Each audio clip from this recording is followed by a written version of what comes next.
Oh, hey there. What's up, everybody? Hey, what's James, up? I have a question for you. Yeah, You what's ranking that? with me? I am, Are I you think. ranking with Yeah, me? I think it's that time. Oh, Yeah. okay. All right. Well, I mean, if it isn't obvious, right now, today I think we're gonna take a look at some Harry Potter. What do you think? Yeah, for sure. You a big Harry Potter guy? Yeah, absolutely. Definitely Okay. am. All right. We're not alone though. We have some great guests. They've been on before on our one video that we've done so You far. know, It's been a while since we've actually recorded one, and it's good to kind of get back into this. I want to try to make this a regular thing, but with scheduling, it's kind of hard to do. But yeah, let's have yeah. some fun today. Let's bring in those guests. We got Carrie Potter, Carrie Webb. Hi. And then hi Carrie, how are you? Good. How are you? Great. All right, let's bring in my other good buddy, Dill Hello, Pickle, aka Dill Dill Longbottom, whatever you want to Longbottom. call me. Yeah, I love the Christmas tree, Carrie. It is very, very eye catching. The whole it's lighting and it's changing colors. I love it. It's like Harry Thanks. Potter's cast a spell on your house. And there's a little Yoda at the top. Yeah, you Oh, can't that's really awesome. tell, but it is a little Yeah, Yoda dressed up like he Santa. doesn't light up or anything. But yeah, I actually forgot to introduce myself. My name, I'm Chad Webb. And this is a ranking show that I do with my buddy James. James Tancock, and yeah, we're gonna have some fun today. I think. So I just wanted to like start by talking about just Harry Potter and like the influence, the love, the adoration that we all have for this franchise. It definitely has changed my life. I when I first I got into I think fifth grade for like your teacher reads to you. I remember my teacher ended up busting out the first book, and then he started reading it, and I was like, oh, that's what this book is about. And because before, I didn't actually want to start reading them, and when he started reading them, I was like, let me actually pick that up. And then I would have like reading contests with friends. I would go to self-selected reading in middle school, and I would always pick up a Harry Potter, and my teacher would end up having to be like, Chet, you got to read something else. So I would just like always just read Harry Potter all the time, and then I remember when the first movie came out, it was just like nothing else for it. Like I think what a lot of people felt for like Phantom Menace and stuff coming out, that was Harry Potter, Sorcerer's Stone for me. But yeah, James, what about you? What was your first introduction to Harry Potter? Well, kind of like you having the books read to you. My parents read the first couple of books to me, but same thing with the That's movies. Like awesome. I love going to the theaters. I always like going to the movie theaters. So being able to see those, that was really something to be able to grow up with that series. It'll stick with me forever. Yeah, it's actually one of those things for me too, where like my mom would always, because they would always come out around her birthday. Her birthday's November 15th, and she would always come take me out of school and take me to see the Harry Potter movie. So it was a kind of a special thing with me and my mom, and she didn't really give any care about Harry Potter, but she's like, he loves this stuff apparently. So what about you, Dill? Yeah, I've loved Harry Potter ever since I could remember it because I was born much later than all three of you, and The baby. I was only 3 when the first movie came out. So the Wow. books were already being released, and I don't even Oh, remember geez. memories of the first movie, but I remember the second movie somehow. I was in preschool, and I remember Nice. after preschool one day, my mom being like, "I bought you this movie at the store," because she wouldn't take me to the theaters at 4 years old to see that because it was still a Right. little darker. But then I did see the third one in theaters, and I remember it was a very memorable theatrical experience. Yeah, and I've just loved them ever Nice. since. I love the theme parks. I love the new store in the city. I love how much of a cultural fandom it has become, just beyond the books and the movies. I need to go back and reread the books because I did read them all when I was younger in the midst of it all, but I've forgotten a few elements. But I did a movie rewatch recently, and I just love them. So I'm happy to be ranking them. And yeah, Yeah, I think like it's interesting because I think like a lot of the times with the books, they're so kind of exposition heavy. Like JK really likes to do a lot of exposition. I'll get more into that later when we talk about the movies, but like I feel like the movies actually kind of came in and like made the story sharper a lot of the times. And because when I was a kid, I was like, no, you need to adapt everything from these books because you're robbing me of stuff right now. And then later when I get into actual film and I'm like, no, that's not how you make a movie. But sorry, Kerri. What are your thoughts on Harry Potter as a franchise and your first memories of them? Yeah, my first memories, I actually had a pretty similar experience to you, Chad, where I think I was like 9 when Harry Potter first, I think, started becoming really popular, especially in the US. And I remember being like, I'm not reading that. That's for babies. It's not for babies. But then my cousin bought me the first book and I was like, oh, well, I guess I'll read it. And absolutely like fell head over heels in love with it. And I don't know, it's like a really, like I think like a lot of us said, it's like a great family connection for me. Like my parents and my sister all read the books and we would all like take turns reading the books. Like I would get if a new book was released, I would get to read it during the day. And then, my dad would take it at night and just buy one copy. Very economical. And I remember, we only had one copy. My mom would never. I remember though, hearing like when I think when Deathly Hallows came out, and that's kind of when we first started hanging out, and it was interesting because I remember hearing like you talking about you cycling the book around and your parents are reading it, and I was like, that's so cool. Like my parents never really got into a lot of the same things that I did, so that's really neat that they actually like were like, hey, let's do this as a family. That's kind of cool. Yeah. Did you guys go see the movies together at all? Yeah, we would go see the movies. Yeah, with my family. That's what's up. And also, I recently went to James didn't come with us, unfortunately, but we did actually go to New York City, and Dill took us into the New York City store there, and that was a really fun time. He was like a good little guide. Except they ran out of the butterbeer glasses, so we had to get these plastic cups of butterbeer, and it was like, I want the souvenir. Right. Has everybody been to Harry Potter World Universal? Once before they expanded it, though, like before the second half of the park. So it used to just be the one half, which was just Hogwarts, and then the one roller coaster and the Hippogriff ride. It was just that. And then a few stores too, and then they expanded it to include, Diagon Alley and all those things, and the train to take you back and forth. So I've not been since it's expanded, though. Well, Kerri and I actually went.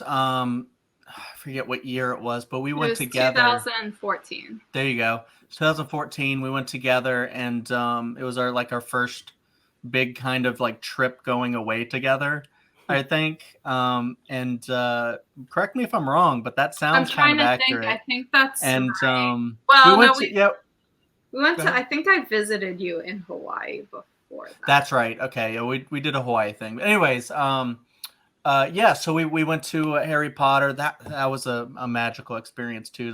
Like you said, the train going into Diagon Alley. Like I really recommend if you haven't been to that iteration of it, definitely, because we definitely want to go back. And I'm excited too. I just love doing anything Harry Potter.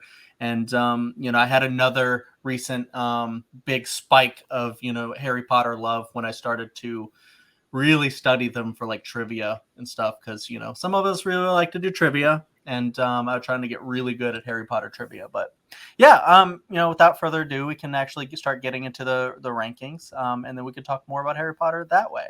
So how it'll work is kind of a normal ranking show. We'll start by just kind of going around saying what our because there's 10 movies. We're going to do all Wizarding World, not just the 8 Harry Potter movies, but Fantastic Beasts as well. And actually, because in light of the announcement and the new trailer of Fantastic Beasts 3, was it the Secrets of Dumbledore? I'm actually really pumped for this one, because we're getting Steve Kloves back in the writing whatever, because she who must not be named is not writing anymore, and I think that's kind of great. So and we'll actually probably talk more about that in a second. But yeah, so we're gonna do all 10. We'll start with our 10s. We'll just go around, and I'll go. My 10 is blank, and then if we all kind of reach a consensus on something, or if all of our picks are in the bottom 5, then we'll kind of just like talk about that movie then. But if like I say my 10 or my 9 is this movie, and James is like, that's actually my top 5, you need to step down. Then we'll basically have to be like, all right, well, we'll hold off, and James can just say wait for it, is kind of what we've been figuring to do here. So yeah, let's get started. I guess I'll start. And I'm not sure how many people are going to say the same thing, but my number 10 is definitely Fantastic Beasts: The Crimes of Grindelwald. That is also my 10. Yeah. Okay. Yeah, same. Everybody else has that at 10. All right. Yeah. I mean, this movie came out, and because like the first Fantastic Beasts, I remember a lot of like reception for it was like, it's good, not great, but we'll have to see like where this one goes, because it's kind of a new story. They're kind of adapting the first or that little encyclopedia of beasts that she wrote, and she actually was like, well, let me just actually write a screenplay. And it's like, I don't know about this, JK. You've never really done this before.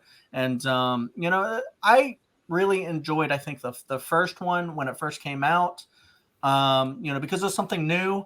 But like when Crimes of Grindelwald came out, it's just like got so muddled with like a lot of exposition. Like I said about the books, like there's just a lot of like the last like part of this movie is just a bunch of people just explaining things to you, and you're just like, okay, do I need to take notes for this, or what's the deal here with this movie? And rewatching this for trivia though, there are a lot of really fun parts in Crimes of Grindelwald.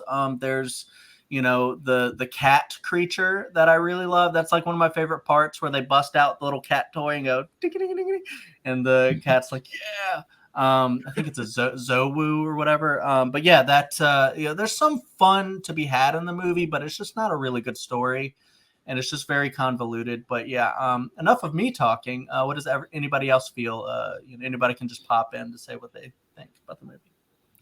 It's hard for me to pop in because I feel like this is one of those movies where I saw it, I remember seeing it, but I really can't remember a significant moment that stands out to me. And I think all these other movies have at least one moment that I'm like, wow, I remember that. It was so cool to see on the big screen. But here, I remember there was a villain turn. I don't know how spoiler heavy we're getting. I'm assuming we get spoiled, but yeah, the queen. Whatever you want to say. The Queenie villain turn. I loved her character in the first one. Like, she was the highlight. So I was disappointed to see in the second one. We'll see what happens. It's going the very Ted Lasso route. One of my most cherished characters in the first one. No spoilers. No spoilers for Ted Lasso. I won't say who. Sorry. If we can. Sorry. No, but it was like that feeling. I was like, come on, that character, of course. But yeah, no, I can't really speak much on it because I just don't really remember a lot of it. And yeah. That's it. Yeah, makes sense. What about James and Kerri? I agree. It had an interesting like beginning. It seemed it did like a lot of like fact finding, like research, but the end of it seemed to like end kind of quick. I think it's one of those movies where like I found it like good up until the last like 10 minutes. Like, I think I kind of felt like one of those movies to me. I really wanted Johnny Depp to kind of like hang around, and I guess not like be better than he was, but it was nice to see. It was good to see him come back in another movie role, but I guess it just didn't last. So I don't know what it will be like in the third one. They casted Mads Mikkelsen is now the new Gellert Grindelwald. Yeah. Yeah. It was nice to see Johnny Depp come back. But... You didn't know that, Kerri? Wow. Yeah. Well, we just watched the trailer. You weren't paying attention. That's right. Right. I did they like feature Matt? I probably just didn't realize. There was one that. shot. It was just one shot. Yeah. Okay. And they didn't real short. Yeah. They didn't make it clear it was him either. They weren't like, you're this or that, because he looks a little different in terms of like the hair and yeah. He's great as a villain though, so I'm excited. Like in Hannibal. Oh my god, he's gonna be really good. What about you, Kerri? What do you think? Yeah, I think like you said, Chad, especially when they first announced the series, because I remember I've read the Little Fantastic Beast book, and if I had realized we were doing these two movies too, I would have actually found it and pulled it out because I have the original copy. It's a very thin book. It's maybe like 50 pages, if that. And I was like, they're gonna make that into 5 movies. Yeah, and we have an And updated this is where book it too. The first one is actually pretty, I think, a pretty good movie.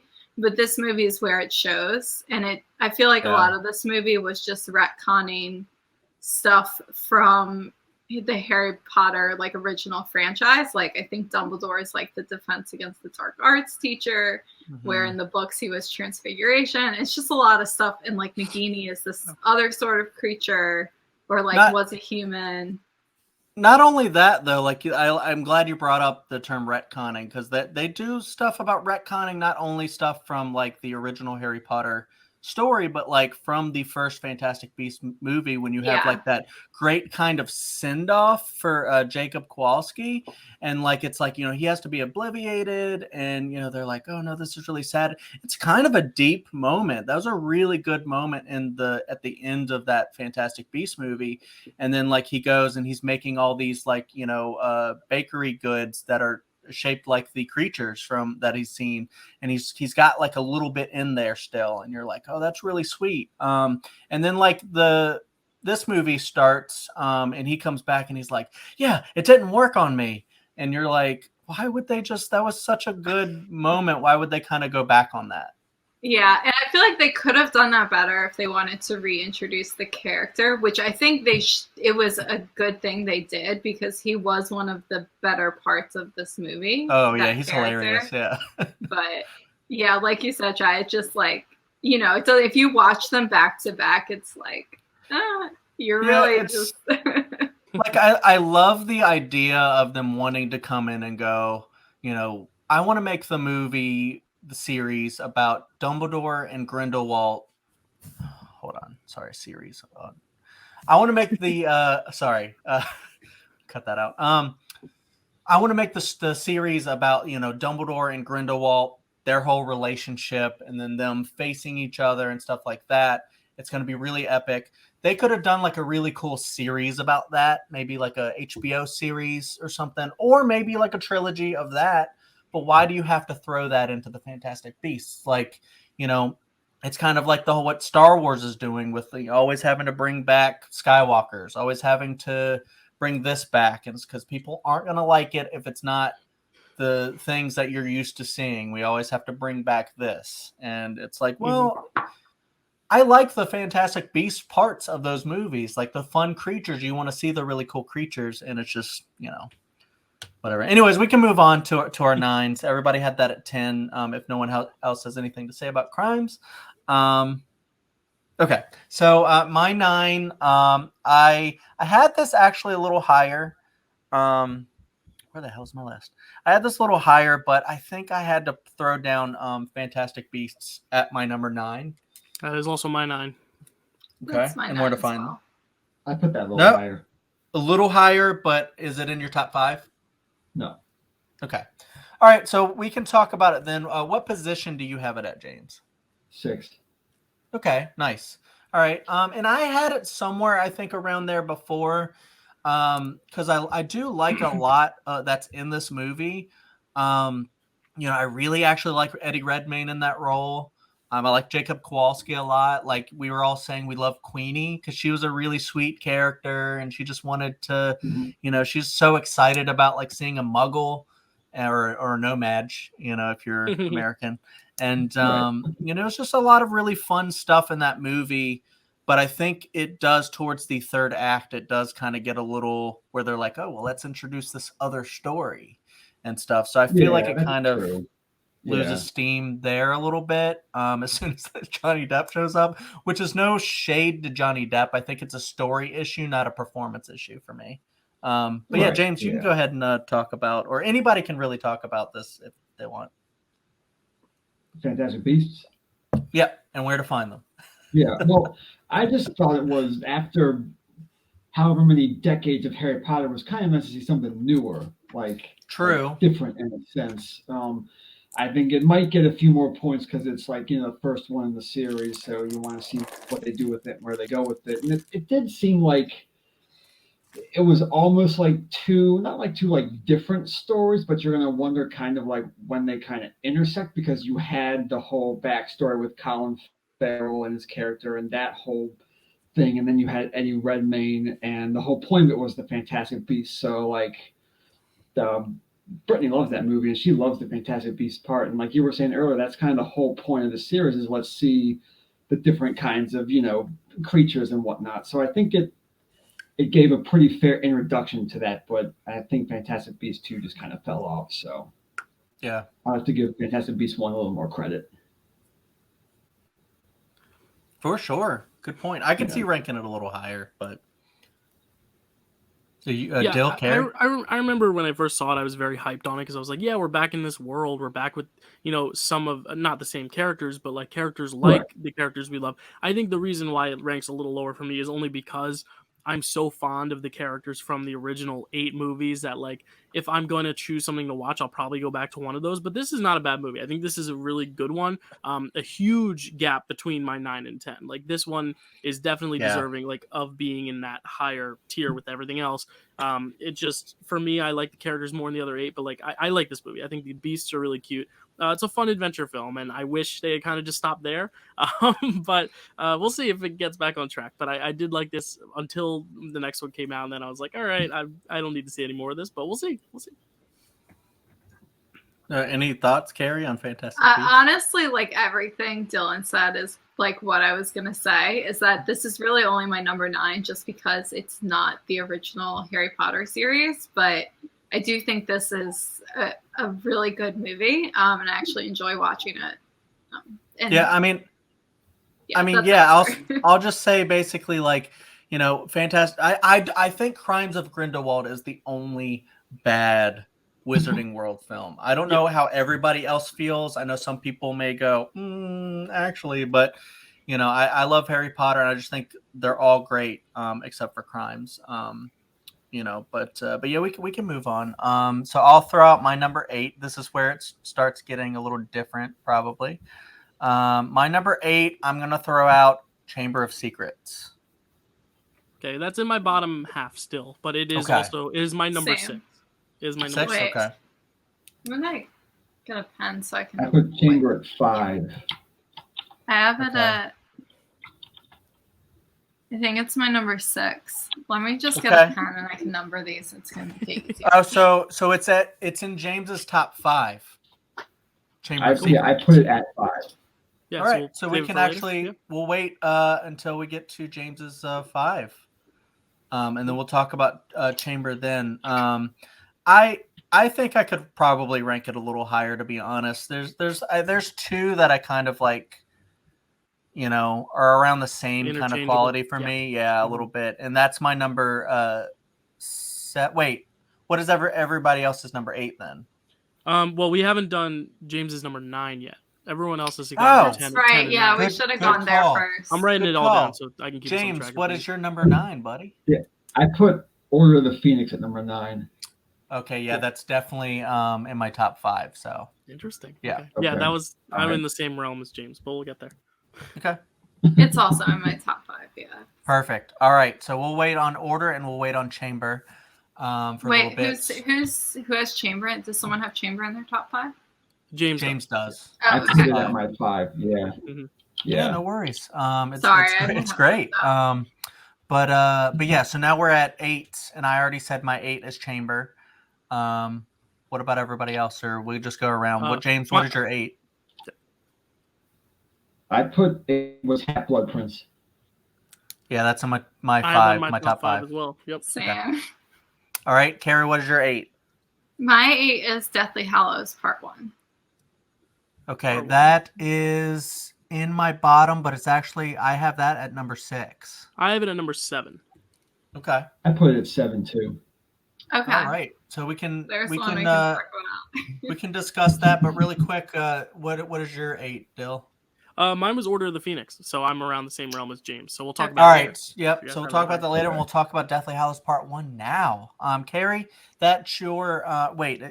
Who has Deathly Hallows Part 1 at 8? Kerri has it at 8. James and I have it at 7, and you have it at 6. Okay, so yeah, Kerri, if you want to start Deathly Hallows Part 1, that was your 8. Yeah. And this is at my 8 mostly because I feel like it's the most incomplete movie. It's kind of like you are waiting for that second part for sure. And I don't know, there's just like, because it's a partial movie and it starts off in the first half of the last book, it's mostly like kind of depressing. It doesn't really end on a lot of the Harry Potter films. Even when they end on a sad note, it's kind of like, but we're going somewhere after this. Yeah. Or like there's hope or there's like a plan. And for this, I mean, there is a plan and there is hope, but it is like, I don't know. It's kind of just like a downer. And then you're like, all right, I have to wait for the second one. True. I like that point. That's a good point. And I feel like that's kind of why you could personally rank it a little lower as your worst Harry Potter or your least favorite Harry Potter proper movie. For me, though, I actually, it kind of does feel almost kind of like, okay, bear with me. It almost sounds kind of like a Infinity War or Empire Strikes Back for Deathly Hallows Part 2 a little bit. It is the downer so that you can get the more like, emotional, like it services, I think, the second one really well. And I also ranked this, I think, the lowest. At one point I had this lower than Fantastic Beasts, the number 1.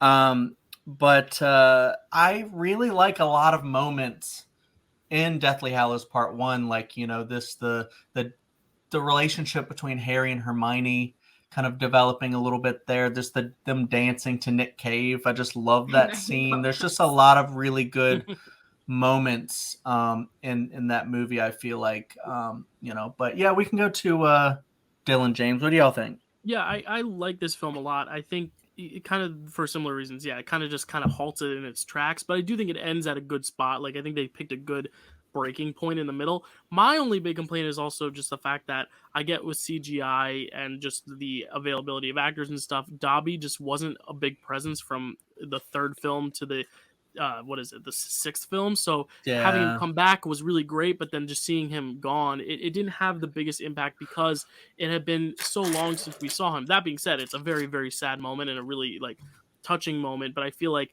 there are moments in either the part 2 of Deathly Hallows or even in like Goblet of Fire where there's a big loss in the movie of a character that you were really invested in that movie. I think ending it with that death was just a good choice emotionally, but also like I wish we had just seen him a little bit more in the franchise, in the movie, to care even more about him. But that being said, like I really do like this movie, and I think it does set up for what's coming next really, really well. Like I call this the calm before the storm. Like this really just sets up everything you need to know before we get full throttle into the next film. And I really do love those Harry and Hermione moments. I think that's some of their best work as actors.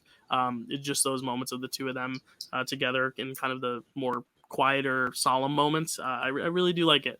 Another thing just about character deaths, I think also the Hedwig death and the Mad-Eye Moody death, I wish they were given a little bit more weight because they just kind of feel like, oh, they died. Oh, that's so sad. Now let's move on to the next thing. I just wish they had a little bit more time to breathe. Yeah. And that's an issue I have with other movies too in this franchise, where just like some of the deaths, there's so much more to do afterward that like some deaths aren't given the enough proper time. But I do really like this movie a lot. So yeah, I have it higher than the other three, but it's still 6 on a list of, or it's 7 for me, but on a list of so many good movies, someone had to fall there. Yeah, absolutely. And just to piggyback on the things that you said, like I feel like this is one of the first movies where they start to actually be adults, and you get to see them, these kids that you grew up with, you get to see them be adults, and they start showing, they start to show it a little bit in the couple previous movies, but this is where they have to actually go on their own and kind of just do their own thing and just be like, now we have to go and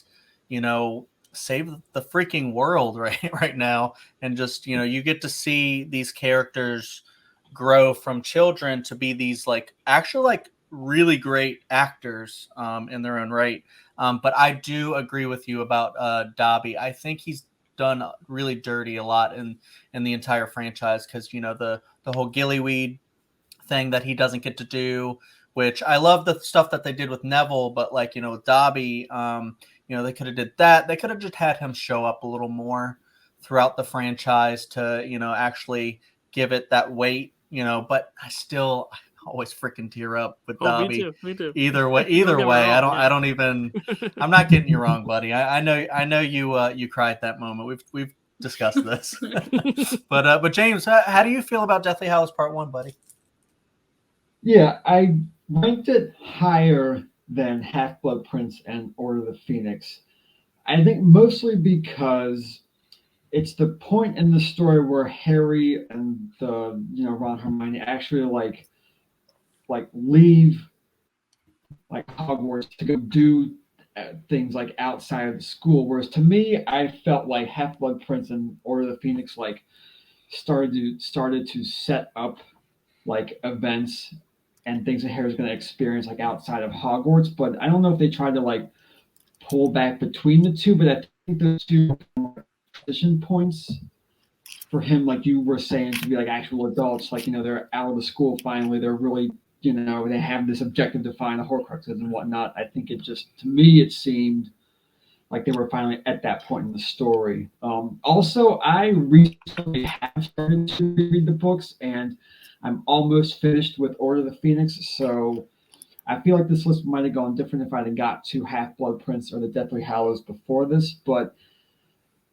part of why I made my list too was not to see like how close the movie was to the book, but how they were able to adapt like the movie bits from the books, because there's a lot of stuff in the books you read that they like could have trimmed out and not put in, but I feel like it really got away with Order of the Phoenix, probably Half-Blood Prince once I get to that, and same thing with Goblet of Fire.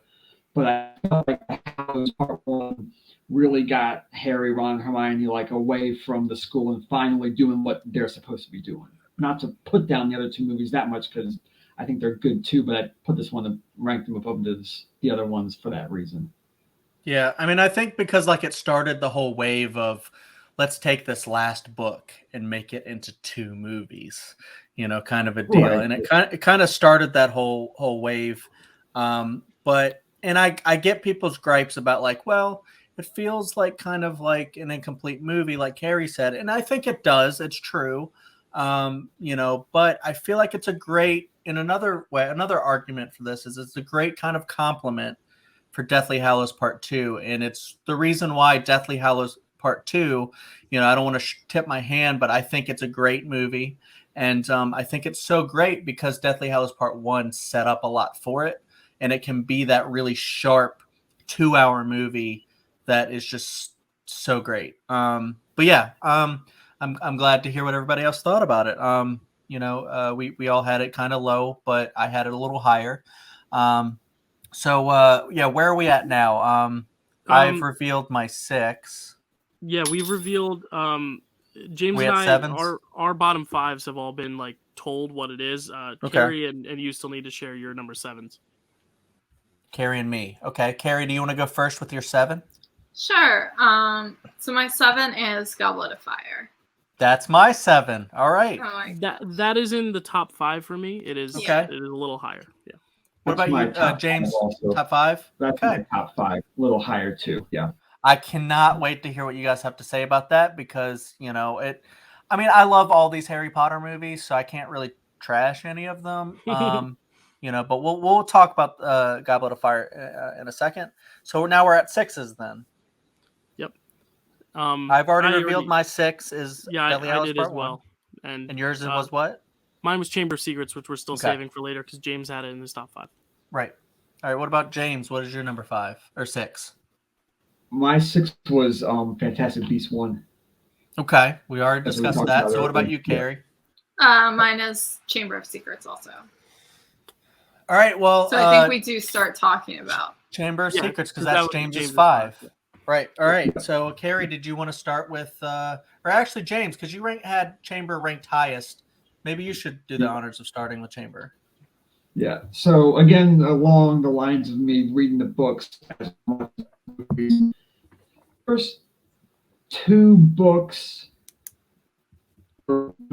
somewhat aligned with the books pretty well. There was a couple things taken out, but I think I could follow them closely together.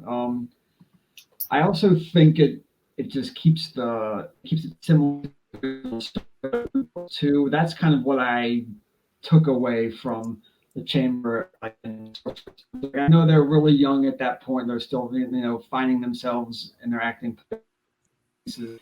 James, yeah. You cut out a little bit. What did you say? You said it keeps something together. It keeps with the books. Oh, Second movie fairly well. He's a big book stan, so it's like he loves the book. I get you. I love the books too. I do. I know. When the children love the books. I feel like it kind Elf of reference. altered the list too, because I probably would have had it different, but to compare it to the book, I feel like it ranked a little bit higher because they were able to keep the main points pretty similar to where the book was, and I kind of like seeing that. I kind of like seeing that similarity between them. So that's just kind of my take on it, though. Yeah.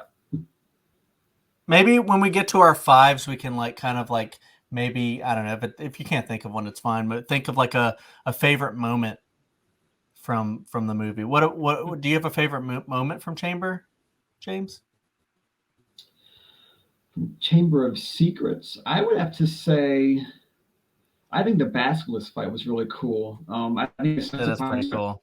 Some of the larger creatures and monsters in the series. Same thing with the spiders. That was a really cool part too. I like that a lot.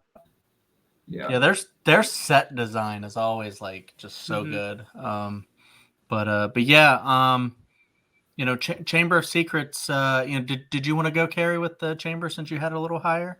Yeah, sure. Yeah, I put this at number 6, and on a different day, I might have even put it higher. I kind of struggled with a lot of this list because really, from here on out, really from my 6 and above, it's kind of hard to choose. I think which is my favorite. It probably changes on any given day, but I don't know. I think this is a really great movie, and Chamber of Secrets used to be my least favorite book, but now it's like one of my favorites. I don't know if it's just because now I've read it so many times over and over again, but and this is I think it's a great movie. I think Kenneth Branagh as Gilderoy Lockhart is just a delight in this movie. I mean, you hate him, but he's so great.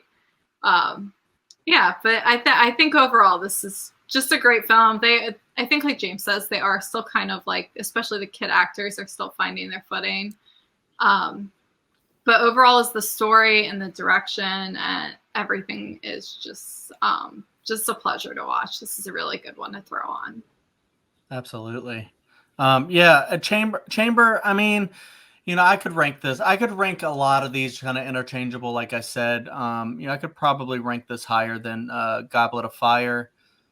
Those two are kind of a little bit interchangeable because I just think there's so many great moments in the other ones that rank them a lot higher for me.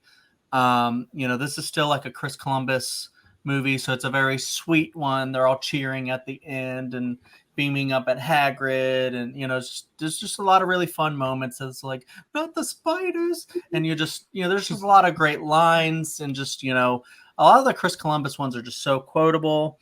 The spider scene is great. The Aragog looks crazy good in that movie.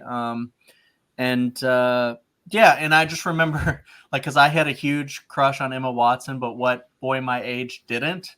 And I just remember this was one where, cause when you're 11, she's just kind of really little, so you're not really into girls, I could think, as much. But when you're 12 and then she pops out and then she's in Diagon Alley, and she's got those eyebrows, and you're just yeah, Emma, hell yeah. So anyways, I thought you were going a different direction, Chad. I thought you were gonna say your crush ended there because you saw her as a cat, And because that was one of the most mortifying things of my childhood, and that's probably why I rank it a little lower, is because that scene mortified me for so long. I love I don't that know if part. it's the CGI of the time. Rewatching it now, not as much, but She like says, "Look at my Yeah. face. I would Look always at your have to fast tail." forward. I would be like, "Mom, tell me when it's ready." Okay, great, play. I would always look away and tell her when to. Traumatized. Yeah, I was traumatized. By Yeah. Hermione the cat. Oh. What do you think about Chamber, Dill? You Oh love yeah, it? I really like it. I think this is Great. probably the most faithful adaptation of the book. I think it doesn't cut out anything, and so because of that, you feel like you're getting like your whole like full course meal of Harry Potter. But at the same time, sometimes it feels a little long because there are scenes that it's like, you could have cut that. But I do like spending time in the world, so I don't really mind it. Especially the next one that I have at number 5, I feel like is a really vast. They do some big changes from the book. It's really interesting to see which of these are more faithful adaptations and which aren't. I do think this is a great movie. I think the design, like you said, Chad, like all the practical sets, that's one thing I've always appreciated about Harry Potter, is that they were made right before that visual renaissance of like CGI everything. It's not like Marvel where you're just getting actors on green screen that have not seen the sunlight in like 10 weeks. But here it's like these actual tangible sets, and I love the basilisk and just all the different sets. The chamber itself looks so cool. I'm so glad they revisited that later in the series as well. Brought it back there for the epic kiss, which we'll get to later. But it really is such a great location, a great showcase of child acting. I do think they're a little rough around the edges in their acting, but it is almost charming in a sense, because now it's like we're past the, oh, look how cute they are, and we're before the like, oh, look, they're like actually learning how to like emote and like make me feel things, and it's just kind of that middle awkward phase, which I feel like as a kid was really relatable. And I really like it. I think they're great. I almost wish we saw more of Emma Watson, because when she is a cat, then they kind of sideline her for a bunch of the movie, which, I feel like they do the same to Ron and Prisoner of Azkaban. It's just kind of like, that's just how it works sometimes. But I do just love Hermione so much. I wish she was in more of it. But again, I can't complain. Gilderoy Lockhart's great. Really good movie. Yeah. You just love to see those three together, and when they kind of like, Right. two break off. But yeah, I mean, I think it is like a really great mystery. You're trying to, figure out what's going on. And then just the chamber is just so mysterious in the movie. And she's like, it's home to a monster. And you're like, oh my God. Okay. Yeah. And stuff. But, I also think that movie is great too, because it's the first time you start to kind of understand the prejudice in the Harry Potter franchise when Draco calls her a mudblood. And you learn about the mudblood stuff, and you're just like, oh shit, okay, this is actually getting like really dark, because it's like there's racism in Harry Potter, and there's like a racial or like a slur that people use for dirty blood, and you're like, oh, okay. And it gets really, really deep in later films. But yeah, so that was Chamber. We all really like it, but we just have different views of where we would place it. But so I had Goblet of Fire at my 7, and it's other people had it higher. Yeah, James and I both had it in our top 5s. So I think we've gotten to our top 5s now. Yeah, we're in our top 5s. All right. So and that is my number 5. So if that helps. Okay, so that's my 7. Where everybody else had it? James, you had it higher than 5? I put Goblet at 3. Wow. Okay. All right. Well, we'll wait on Goblet then. And Kerri, you had it where? At 7. All right. Cool. That's right. All right. So now we're at 5s. I'll go with my 5 then. That's unfair. And my 5 is Sorcerer's Stone. That is my number 3. So it's a little higher 3. For me too. Okay. We'll wait on it. Kerri, where is Sorcerer's for you? 2. Nice. Ooh. Okay. I love that. All right. So now we're what are other people's 5s then? Because that was my 5. James had Chamber at 5. Kerri. Oh, I had Order of the Phoenix at 5. Okay. And so Chad, unless that's higher for you because it was in James and I's bottom half. Yeah. Order is just slightly higher. It's at my 4, so we can talk about it now. Cool. So yeah, Order is the highest for me, I think. So I'll start, I guess. Order of the Phoenix. I just think just like the as soon as they fly away, because you have like a lot of the great stuff. You love to hate that Dolores Umbridge. I know Dylan and I kind of differ on this one a little bit because I know his thoughts on this. But Dolores, she's so terrible, but like I think in a good way. Like it's a really good performance. Like she kind of nailed that. You hate her so much, but I feel like that's kind of really fun. It adds a lot of like stakes and like just drama to it, and you're just like so afraid for Harry and the school, and it just adds this whole kind of weird kind of like almost conservative, I don't want to get too political, but conservative like takeover of the school where they're like, we're going to deny everything and we're going to actually make you not learn things so that you can't rebel against us. And it's kind of like a empire type of mentality. But and then when they actually go to the Department of Mysteries and they or the Ministry of Magic, I think everything with that is just so good. And just like the last time I watched it, as soon as they have that epic fight between Dumbledore and Voldemort, it's just like one of like the best moments in the whole franchise for me. It's just like so good. It looks great. And then you have just like, when Harry's like kind of writhing on the floor, kind of like, fighting with just his inner Voldemort, and just like, having that,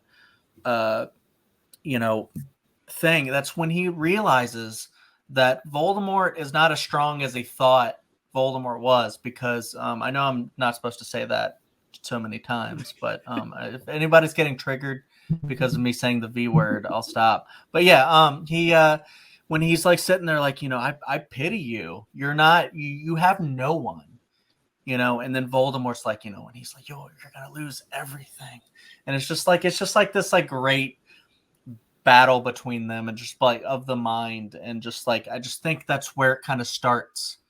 Like Harry was brave before that, but I think that's where he starts to get really good at acting and just being, Daniel Radcliffe, man. In that later half, especially. But there's a lot of great things in Order, to be honest, that I just really love. So I'll yield the floor. I have this a little lower. I know James also had it a little lower. I have this at 8, so it would rank as my least favorite of the Harry Potter movies. And the only reason I have that is because of what you said, Chad. Like, she's so good as Dolores Umbridge that I feel like you either love to hate her or you just hate her. And I think she's so good that I cannot stand whenever she's on screen. Just like that. There are so many moments I just have trouble watching just because I'm like, oh my God, like, get her off. And I think that's a testament to Imelda Staunton's performance. Like, it's a really great performance, but I think just having that presence around all the time, it's like, it just annoys the crap out of me. And I think that's what knocks us down lower. But that last fight, Voldemort Dumbledore, is one of the coolest moments. And I do like the serious death as well. Obviously I don't like it, but like, I like the moment. It's a very impactful moment, but I do think Umbridge is just such a big presence in it. And I just like, it's not one I rewatch because she gives me a headache. But that's goal. Fair. So I as a movie, I think it's a great movie, but because it's a great movie, it's not as rewatchable, if that makes sense. Yeah. And the other thing that you kind of reminded me of that I forgot about, but should be noted, is because you talked about the serious death. I think this has like the best moments of, between Daniel Radcliffe and Gary Oldman. Like he's that father figure that he desperately needs. Like Dumbledore's not that. Snape can't be that. Because he's undercover and all this stuff, and kind of hates his dad and all this baggage. But like Sirius comes and he's actually a father figure for him. He gives him such good advice, saying that you're not a bad person, you're just a person that bad things happen to. And it's just like such great moments in that movie that I just love so much. But yeah, Kerri, James, anybody have thoughts on Order of the Phoenix? James, you can Kerri, you want to go? All right, I'll go. I think that it's one of the less rewatchable ones for me. I do kind of hate Dolores Umbridge too. In the book, her thing is she says like him whenever she's like comes into a classroom or she's behind someone and they don't know she's there. It's him or whatever, and that always kind of pissed me off reading that in the book. Sometimes the movies will do things better than the books, but the movie was that it's a really small part. I'm pretty sure it was this movie, but when Umbridge was asking Harry, like, who do you imagine will want to, attack children? He was like, oh, I don't know, Voldemort. There was another line in the book where she was talking about how awesome of a professor that Quirrell was, and Harry belts out, well, yeah, it was great, except for he had Lord Voldemort hanging off the back of his head. Like, I fucking missed out on some could have been in the movie I would have liked to see. I think I just find it less rewatchable to me. I don't have too much to say on it. I just didn't like it as much, I think. Dang, I think that's kind of like the same thing. Like you and Dale feel the same way. You just don't like to rewatch that one as much because of like Umbridge and stuff like that. So yeah, I mean, I think James made a good point of like you have so much book there that like if you're gonna split one into two, maybe this is the one to split into two because it's such a huge book that again, like he said, there are some moments of the book that he loves that just never made it to the screen and they missed those opportunities. I think just because the book is just so big, and I agree. I wish some of those little moments, those little funny bits, also made it in. But that's kind of a criticism for everything from like 3 on. There's just so much you cannot stuff. True, yeah, it's true. Like I try not to take that into consideration because I do like how some of the other movies were translated from the books, but this one, I think this one just got too far away from me. Yeah, I actually like. That's actually kind of why I like Order of the Phoenix though a little more is because I actually like it's weird because I haven't reread that one in a very long time, so I don't really think about the books that much when I'm rewatching these. But like watching Order of the Phoenix, just like I felt like they like sharpened that one so well and just cut out a lot of the what I consider fat. But honestly, if I reread the book, maybe I would kind of rethink it. You guys are making me really want to reread the book now. But yeah, Kerri hasn't really said anything about Order, right?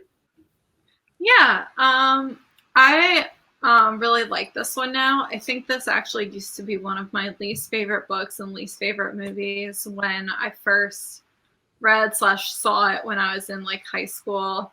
And then I kind of didn't touch the series for a long time, I think until I was like 23 or something. I used to not like it because I used to think like, I used to be 15, like the same age as Harry and be like, oh my God, he's being so whiny and like so hormonal. And then rereading it as an adult, you're like, oh my God, he's totally justified in feeling these feelings. And like, actually I can like really relate to this and like feeling that way when I was that age. I think overall, like this one kind of takes a darker turn from the start. Goblet of Fire kind of turns pretty dark by the end. And I think that is where it makes its big turn. But this one starts out really dark with like that playground scene and the Dementors, and Harry's like expelled and suffering all these injustices like right off the bat. I think overall, though, this is just a really great movie. It introduces Luna Lovegood, who's like one of the best characters in the series. I think they wound up doing a really good job. And like I said, it's hard to choose between them at this point. But so this is number 5. I think it's like right smack dab in the middle for me. Is Luna introduced in Order or Half-Blood Prince? Order. Oh, okay. All right. Yeah. Perfect. That's right. Because of that's heart. That's right. Never mind. Yeah, I definitely agree with everything you said, Kerri, because like a lot of people I feel like overlook Daniel Radcliffe and the beginning too of how he portrays that. I think that's a really good part of the book too, is where like he's kind of feeling this disconnect from Dumbledore and he doesn't understand why, and I feel like grows as a character that way because he has to realize that he's got to do some things on his own. He can't be handheld the whole way. And it's a great point. I actually really love Order of the Phoenix. But yeah. So where are we at? That was my number 4. My number 5 was Sorcerers, but other people have that much higher. So what is everybody else's? I'll say my 4. Fives? My 4 Your is 4. my 4 is Half Blood Prince. I believe James had it in his lower half. Kerri and Chad, where's that for you? That is my 3. That's Okay. also my 3. All right, Okay. so can we talk about it now, maybe? I think Yeah. so. Yeah. I'm Cool, fine cool. with that. Great. So Kerri and I have it higher. Do you want to start or can I start, Kerri? You can start. All right. So Half-Blood Prince, this one's grown on me quite a bit. I know a lot of people don't like the romance aspects of it and stuff like that. So I had actually like a debate match that I had to do, and I had to rewatch this movie because it was like, what's the worst Wizarding World movie? I'm like, Crimes of Grindelwald. Yes, that's it. And someone went Half-Blood, like Half Prince, what? And so I know we're all pretty high on this, just differing levels. But having to rewatch this for that, a lot of people kind of are down because like it's a romantic comedy kind of a deal. But like I really enjoy that part. I like how you can build these relationships and romances with different characters. You have that will they won't they with Harry and Ginny. And a lot of stuff like that. Ron's a little bit of a player in that movie. And stuff. But also, I just really love a lot of the scenes that are just so deep and so great. You get more Quidditch in this movie too, but a lot of scenes that are really great, like between like the Felix Felicis is one of my favorite parts in any Harry Potter movie. Just as soon as you get that whole fake out where he's like, I actually didn't give the potion to Ron, and he's just kind of a baller anyways. He just thought he was under the influence, but then he takes it. And then I just love this kind of comedic turn from Daniel Radcliffe, where he's like serious a lot of the movie, but then when he takes this potion, he's like, I'm gonna go to Hagrid's. And they're like, no, Harry, no, you need to focus on the thing here. He's like, no, I'm gonna go to Hagrid's. It's the place to be. And so and he's like, just trust me or just trust Felix. And then so he goes to do that, and then just this whole sequence from there to go into the greenhouses, and then he's confusing Slughorn a lot, and Slughorn's like, he's like, Harry, and he's like, sir, and just like the little things that he does are just so great. And then when they're doing the Aragog funeral, and he's like, he's not gonna miss that pincer, and then he like, or the venom or whatever, and he breaks the pincer off, and just a lot of comedic bits. But then it leads into when they're in the hut, and Harry's actually trying to get Slughorn to reveal like what like Horcruxes are, and like give him the memory basically. And they have just like this brilliant scene between them, and they talk about the goldfish I think it is, and that Lily gave him and stuff like that, and his connection between him and his mom. And I just feel like that's a really brilliant piece of writing. But then also another thing that I really love about this movie more than like a lot of others is like Tom Felton in this movie.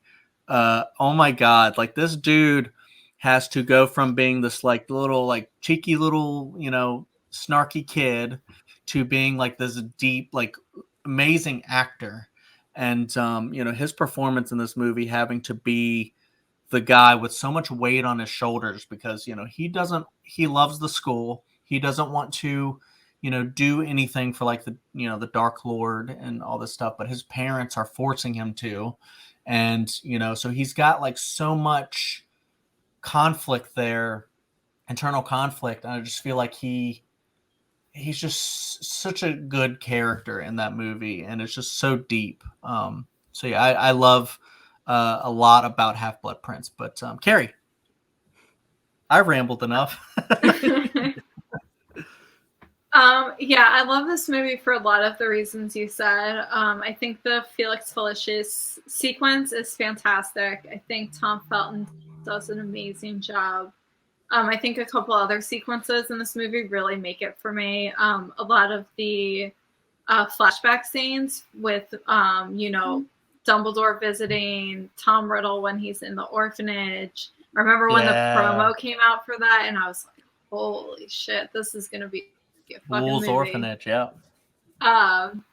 And I think just the ending part with Dumbledore's death is really, it's like horribly sad, but I think it's so well done. And really throughout this movie, I was just, even like the scenes in the cave with Dumbledore and Harry, where Dumbledore's like drinking the potion. It's crushing. It's horrible to watch. It's like very hard to watch. And I think just the way they pulled off so much of this movie was fantastic. And I think even the romance parts, I know some people dislike those. I think this is the movie where they kind of act the most like teenagers, and this movie kind of gives them the space to do that. I don't know, and I kind of enjoy that. Seeing It'd them be weird. being able It'd be weird teenagers if like it'd be weird if they kind of came out and were like, "What? None of them ever made out that whole time, and they were like teenagers. Like what?" Sorry, it's even a little ridiculous that they only make out, but it's a family film, so.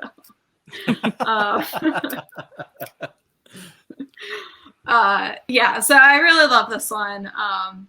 Yeah, that's it. That's all I have to say. Anybody else? Yeah, I had this at number 4. I really like it as well. I think, it's almost telling two different stories with like the coming of age romance stuff and then all the Dumbledore seriousness stuff that like somehow works together. Like I expected it to be a little bit more disjointed and opposite, opposing throughout the whole movie, but it's actually a really nice dichotomy the way they kind of blend it all together. I actually had it spoiled for me when I was younger. While I was still reading the book, someone told me that not the Dumbledore thing, but told me that in the end Hermione and Ron end up together. And I was like, watching these movies, I was like, how? I was like, how? I don't see any of the seeds planted, but this movie is what sold me on like the okay. Yeah. And this is the necessary step to their arc of like the romance and like seeing like, okay, now I get why they're meant to be together, and now I get the attraction and what's going on there, because I was never like really on board with it until this movie. I was like, okay, yeah, no, I ship them. I think this is a really great movie, and those moments that are sad are really sad, and the moments that are funny are really funny. I think it's a really good blend of both. I love the character of Slughorn. It's a great addition. This is his first movie, correct?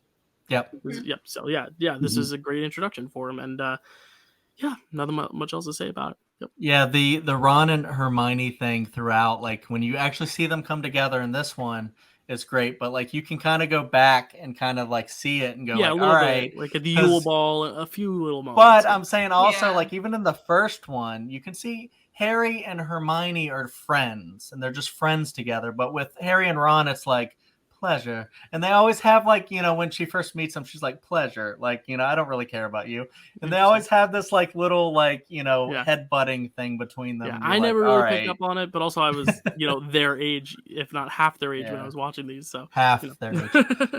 James, how do you feel about Half-Blood Prince? I think just the reason I ranked it lower on my list, I guess the one scene that kind of did it for me was when Snape just comes out with, I'm the Half-Blood Prince, by the way.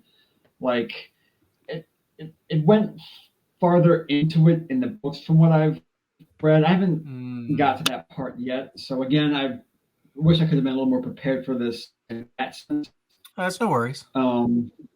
Yeah, but I think it seemed like an extension me from Order of the Phoenix, kind of. I guess I just didn't get that much out of it than everyone else did, so I guess I just kind of too. It's usually not one of my like rewatch movies too. Like the first one I'll try to watch if I'm just picking some random Harry Potter movie to watch. It probably wouldn't be Half-Blood Prince, so because that one has the quotes.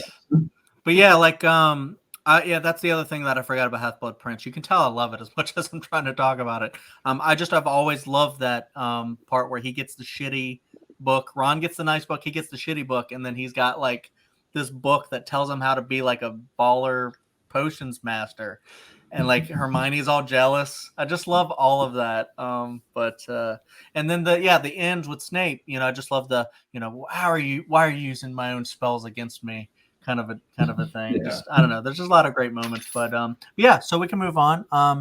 We haven't talked about Goblet of Fire. And I feel like that's my 5, James's 3, and I believe you and Kerri's 7. Then let's talk about Goblet of Fire now. So wait, it's your third, Dill, or James's? Yeah, I James put is it third. 3. Yeah. All right, James, go on about Goblet of Fire, bro. So it's funny that I talk about the like Order of the Phoenix and Half Blood Prince books not being like the movies, because this book kind of gets the movie gets kind of far away from the book too. Like it might be small, but like Ludo Bagman is in the book and he's not in the movie at all. He's one who's I forget about him sometimes. Yeah, he's the one showcasing the whole Triwizard Tournament thing. Barty Crouch gets killed. I think he gets killed by why can't I think of his name now? I don't know. He gets killed by the Durmstrang guy. Come on, why am I drawing blanks here? Oh, Karkaroff? Thank you. No, not Igor. Okay. Maybe it was, but he gets killed by someone else at a much later point in the movie. I think in the end they perform the Dementor's kiss on someone. Like that would have been so much cooler to see in the movie. I think I really wish they would have put some of that stuff in the. What'd you say? Sorry. Oh, I'm sorry. Okay, but I think this book really combines the story with kind of whole spectacle of, I guess, just like, for lack of a better term, the magic of Harry Potter. Like the first 2 movies are really, they're lighter, they're experiencing at the castle for the first time, they're learning, the basics of it. I think this really, with how the tournament plays out, it really like takes you back to what that is. I really liked the Triwizard Tournament portion of this movie and the book too. I know, it's Neville who shows him the gillyweed in the movie and it's Dobby in the book and that kind of thing. But I think this movie is also one of the ones I will rewatch the most. If I want to throw on some random Harry Potter movie, it's going to be Goblet of Fire. I just like the whole feel of it. I forget what year this came out, but I think I could relate more to the whole like Yule Ball thing and like, the guy being 2005. girls, Ron being, really mean towards Hermione. They get scary when they get older, like that whole kind of thing. Really. You ruined everything. So I guess I just kind of connected more with that too. I think I had pretty shaggy hair like they all did in that movie at that point in my life too. So that kind of I let my hair kind of get away from me when I was that age too, or about. So I think I just could connect with that movie a little more on that level too. It got the whole quote, Harry, just put your name in the Goblet of Fire. I think that was way better in the movie than the book. That's one of the part I would say the movies got better. It's a small one, but I can appreciate that more in the movies. I feel like the thing about it, I feel like all your gripes about the book being disconnected from the movies, I feel like that was kind of like, the biggest in Goblet of Fire for me, because Goblet of Fire, everyone freaking loves Prisoner of Azkaban. It's their favorite book. But me, Goblet of Fire was always mine because I love the Triwizard Tournament. I love just everything about that. I just thought it was so neat. I was like, oh, that's so cool. And, all the tasks and everything. But like with this one, I feel like, they kind of, with the Quidditch, tournament in the beginning, they kind of shortened that really like a lot. And then the actual task, I feel like, the actual tournament, they don't, spend a lot on, especially like the third task, I feel like could have been like a little bigger, a little better. I don't know. It's just like, it just feels, and, I had a lot to say, and now no, but it's just like, I do feel like, its strongest moments, it has one of the best endings. I feel like because it's like, no, this is the second half of the Harry Potter saga. It's starting with Voldemort coming back, and it's just so creepy and so crazy, and it's just a really cool graveyard. And then, Cedric dies, and that's just like a really big moment. And the little screen time Robert Pattinson has is pretty great. But yeah, I don't know. I mean, this one, I like it a lot. Obviously, it's a Harry Potter movie, but if I have to rank it, it's probably going to be a little lower than some others. Yeah, I had it a little lower than James, but I did have it higher than you and Kerri. I had it at 5, like right in the middle. I think it is not as great of an adaptation of the book, but I do think they keep the core of what the book is trying to say. I think some moments here and there aren't as good as they are in the book, but like it was actually the consensus when I was growing up that like this was the best book. Everyone in my school agreed. It was like this was the book, like this was the definitive Harry Potter book. Nice. But yeah, like I really really enjoy the book so much that like I will enjoy any adaptation of this story just because it's the most fun story to me.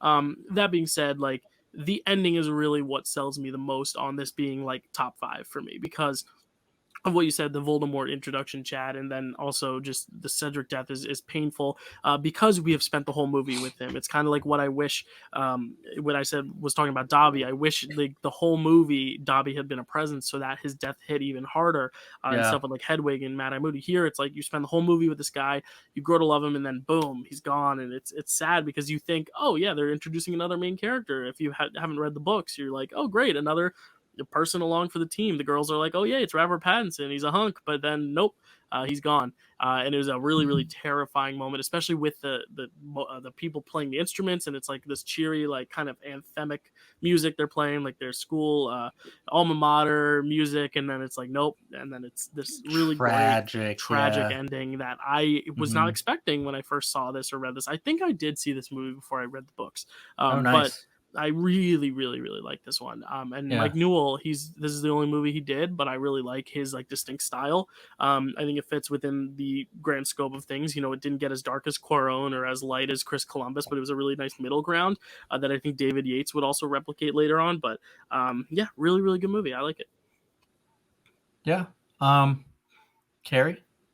Yeah, I really, this one, it's at 7, so it's a little, I guess it's my second least favorite of the original 8 Harry Potter films. I think it is mostly because it did stray kind of far from the book, and it had to. The book just included so many like subplots that they just couldn't make it work in the movie. Spew, Ludo Bagman, I think was mentioned. I feel like there's others. Oh, like the Hagrid and the Hagrid Olymp, yeah. Just a lot of little things that I missed, especially I think when I first saw the adaptation, I was like, when you're a kid and you're like, you just want it to be so true to the book. Now as an adult, I understand it couldn't be, but I think that's kind of why it's a little bit lower ranked for me.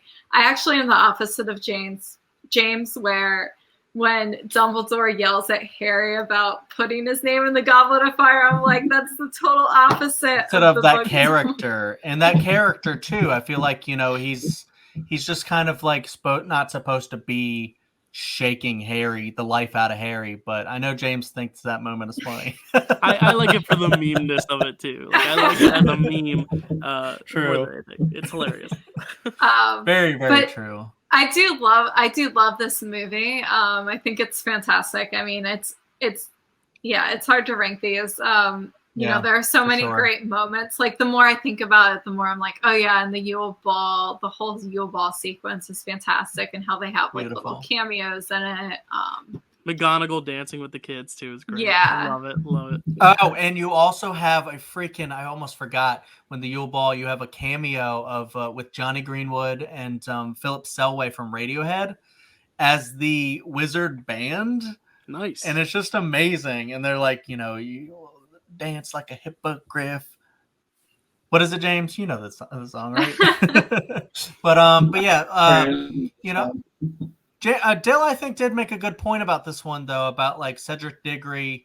Maybe he could have been developed a little more. Like you could have had like a good scene with him or something. But also, I feel like, the strength of the ending is just so dark and deep because, like, as soon as Cedric is killed, he's like the first like big like death of a school child in the movie, and it just hits like it's never going to be the same anymore. Like everything after this is just... I was saying it hits harder because we know him so well, because that one movie really set him up well.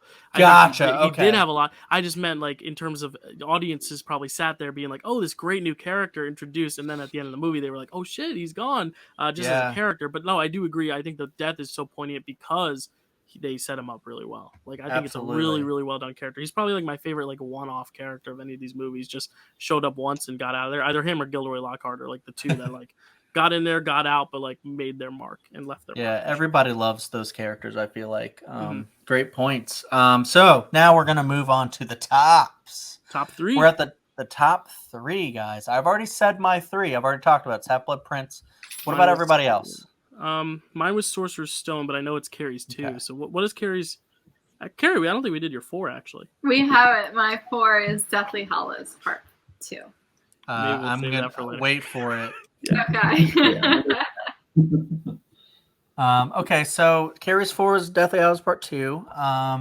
And 3 for Dale is Sorcerer's Stone. Sorcerer's Stone is my 5. Wow. Yeah. James, where'd you have Sorcerer's Stone? I put Sorcerer's Stone at 4.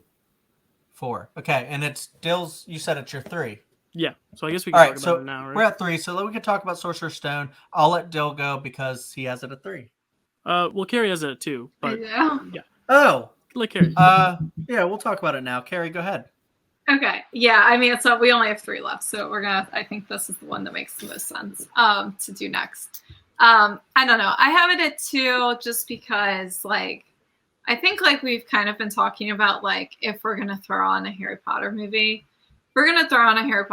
this is, like, definitely my second one that I would throw on. Just, it's the beginning of the series. It sets everything up. It's, like, so magical and wonderful. Like, I don't know. I have a lot of, like, nostalgia for this movie. I recognize that it kind of has its faults. There's, like, some acting bits because they're so young. Their acting really hasn't gotten up to speed yet, but I think they do a phenomenal job. Given their age and experience. Sure.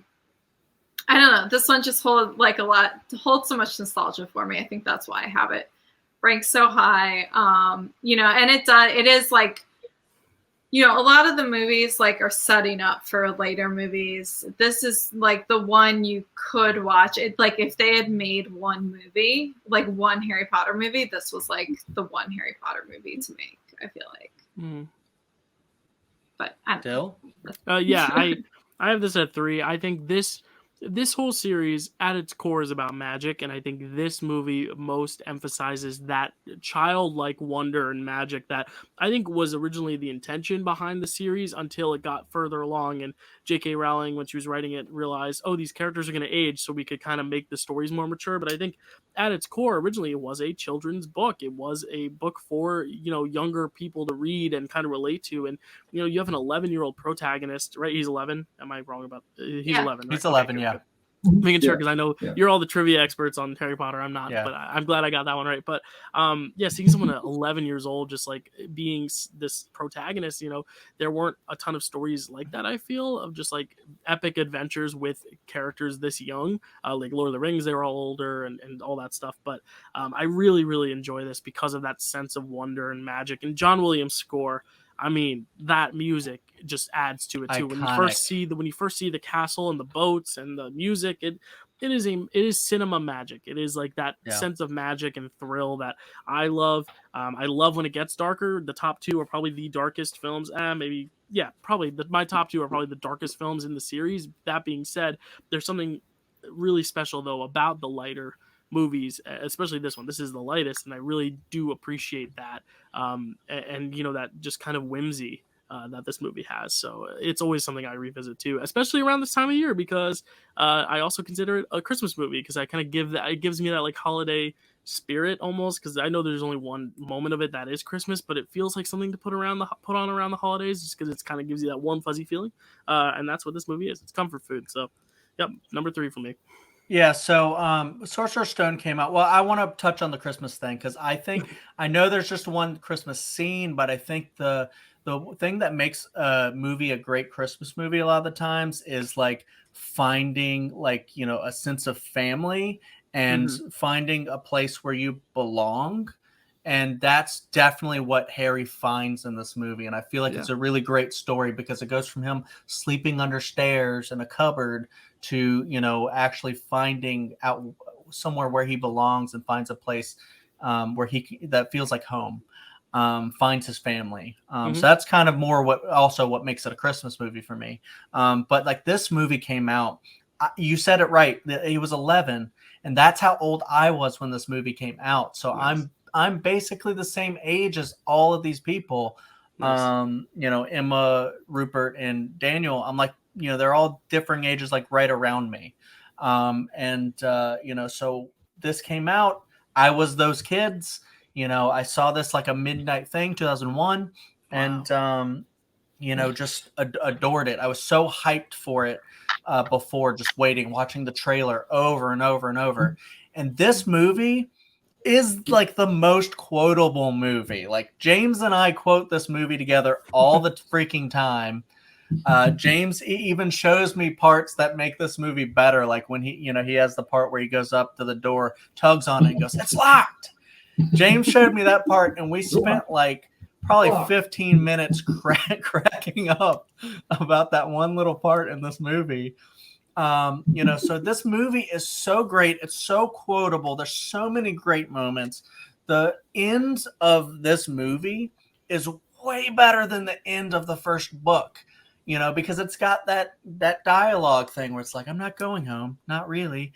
In the book, it's like it just kind of like tapers off, Yeah, or whatever. Like I'm home, but like the movie just knows where to end, and I think Chris Columbus gave it that childhood wonder, like you said, that really magical sweetness to it that it had to have in the beginning. But I also do think this movie suffers from a lot of the, it has the unfortunate errand of building the worlds and explaining a lot of things, like it's Muggle, non-magic folk, and it just like the dialogue sometimes just seems a little corny.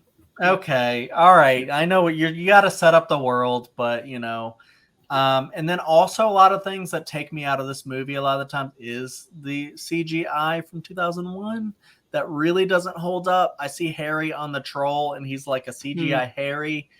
And I'm like, if they would have maybe just kind of like cut out, not had to focus too much on him on the troll or Neville falling and just looking so CGI. I know sometimes that takes me out of it. And that's actually why I sometimes like Chamber more for like the effects too. That they sharpened it even in the second one. But James, what do you think about Sorcerer's Stone? I had it up so high. Oh shoot, where's my list? Yeah, I had it 4. Again, it really kept pretty close to the book. Obviously, they took out the duel between Malfoy and Harry in the movie. The dueling club, book, I think in the book, Neville goes with them into the Forbidden Forest, actually. And I thought they took out one of the challenge parts at the end. I think the Hermione picked the Hermione potion one. That's right. Yeah, the potion. Yeah, they took that part out, but it was okay still. I think it was really, really close to the first book. But again, I usually give, more points, more credit to like the original movies of a lot of series because they really do kind of lay the groundwork. And if it's, a movie adaptation of a book, I really look to see, how close they keep it to it. And I think this one did really, really well with that.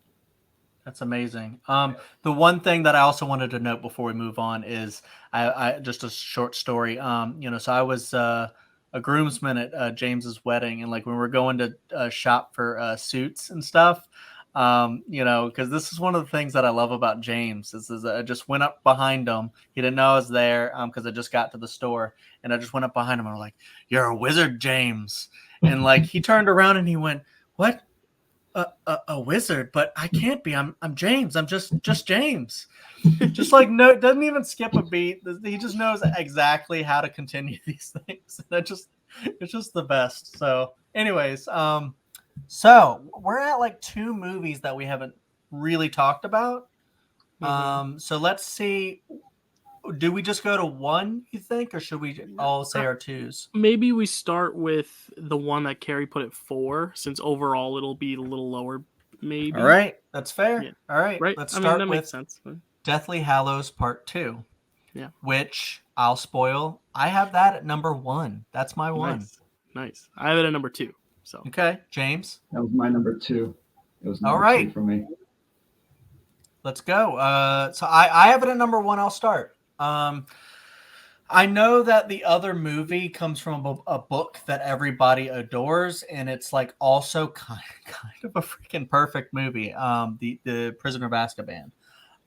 Deathly Hallows Part 2, though, for me, I think just has it has the job of like finishing the series and finishing this big franchise. It's kind of the end game of the Harry Potter franchise, and I feel like it did everything so well. Yes, aided from all the other movies, and Deathly Hallows Part 1 took a lot of the other stuff out of it. But I think because it could be so cinematic and just open with, the blackness of all the kids just marching at the school and just how bleak Hogwarts is now. You get to start off with that and just, Snape overlooking it. And I just think it just has, and then it transitions to, them overlooking Dobby's grave. And it's just a lot of like, it just opens so well, closes so well.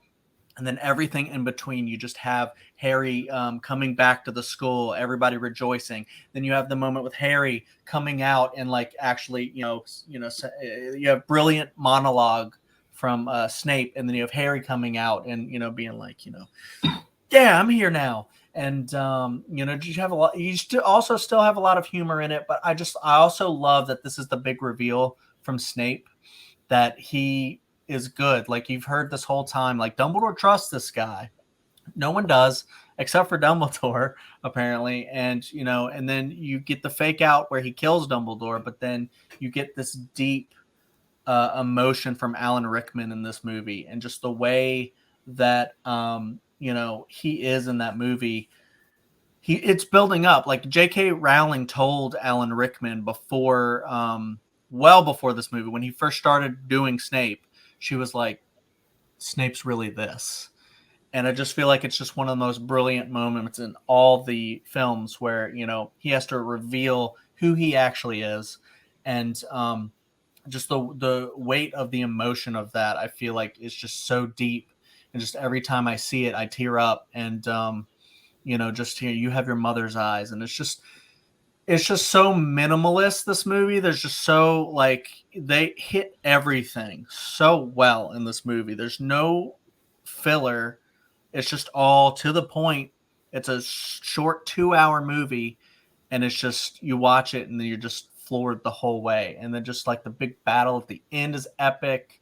McGonagall with saying, locomotor, Pier Totem Locomotor. I've always wanted to do that spell. Just stuff like and then you get Seamus Finnegan from the first one. He's always blowing shit up and just like, hey, Seamus, I need you to blow up that bridge. So you just get a lot of callbacks, and it's just perfect. I just adore that movie, and it looks the best too. I think somewhat. These top 2 look amazing. Yeah. Yes. I was about to say. I was like, what does everybody else say about Part 2? I know Dill ranks it really high. Yeah, it's my number 2. I think it is a perfect movie as well. I think the only difference to me between that and my number 1 is the fact that because it is finale, it does have the tough job of having to wrap up every single arc. And I do think there are some characters which I wish they give a little bit more weight to, including some of the deaths in the middle, like Lupin. I really hate how we don't get the final bit of closure with him and Tonks. That's like the one thing about it that I'm like, because he's such an important presence throughout the films. It's probably one of the reasons why I have my number 1 where it is because that character is like one of my top 2-3 favorite characters in this series. And I just wish they had given him a little bit more. Everything else is perfect. I think Snape's moment is so good, such a well-edited thing, even though the little girl doesn't have the same color eyes as Lily, which is the whole point of the, like, she has your mother's eyes, he has his mother's eyes. It defeats the whole purpose of that if you're just going to cast someone with different eyes, but I overlook it because I think it is a perfect movie.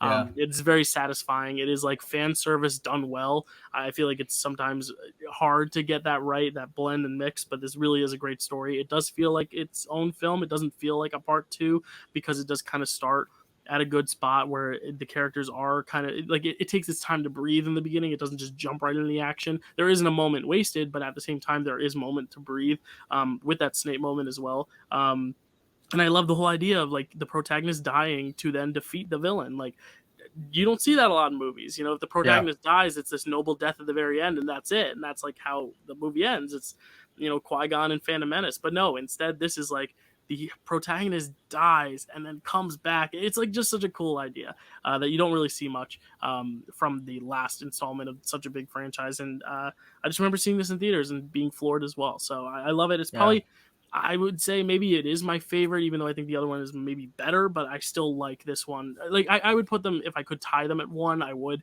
just because I love them both so much. And I could watch any day and put one above the other, depending on the mood I'm in. It really is a fantastic movie. Yeah. And honestly, I think this one probably could have been the one that could have received the Return of the King treatment and actually been nominated for Best Picture. And I'm so sad that none of them were. This franchise in general is just like criminally like underrated and under-nominated, and it's just really sad. But yeah, what James and Kerri, what do you guys think about this one? James, you can go first because I think you had this higher than I did. You two pretty much hit the nail on the head with like the qualities of the movie itself. I kind of heard what you said, Dylan, about not getting the whole thing with like Lupin and Tonks. I mean, they kind of left that part out. And the other one, I think it was the Half-Blood Prince, right, where they're all replicating Harry. And Tonks is like, oh, yeah, well, we have some good news. Remus and I are, and then Mad Eye cuts. I think that was part one, maybe, actually. Yeah. That part one? I'm sorry, it was part one, yeah.